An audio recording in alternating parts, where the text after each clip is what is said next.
Қайырлы күн достар, бүгін бізде өте оңай дайындалатын рецепт түрі пигоди. Пигодиді дайындау үшін алдымен ұнды електен өткізіп, азғантай тұз, жылы су, ашытқы қосып илейтін боламыз. Қамырымызды илеп болғаннан кейін жылы жерге 1 сағатқа қоямыз.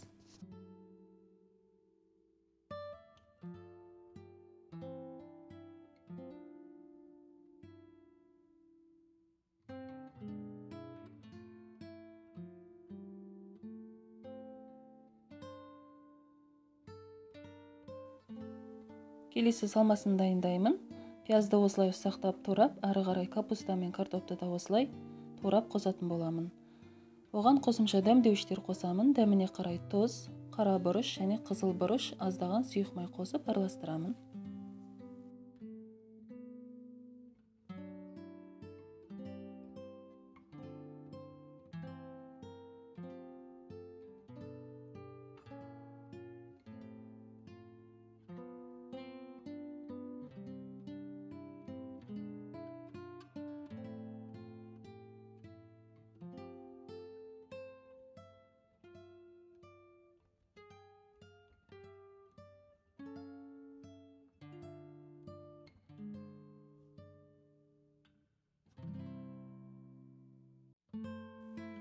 Бұл салмаға мен тағы да бір қосымша дәмдеуіштер қостым.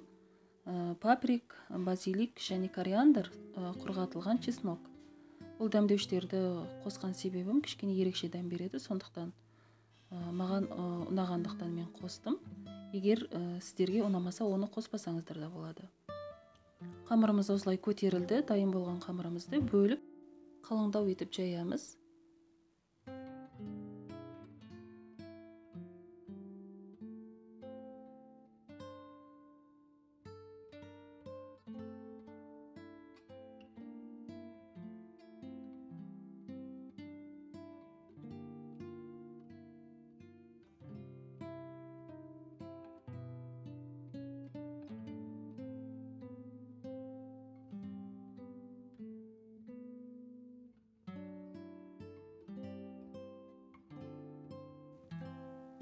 Пигодида тура манты сияқты осылай 35-40 минут буда піседі. Міне осындай өте дәмді пигодиміз дайын болды. Сіздерге де осы рецептпен жасап көруге кеңес беремін. Келесі менің жаңа рецепттерімде жолыққанша аман сау болыңыздар.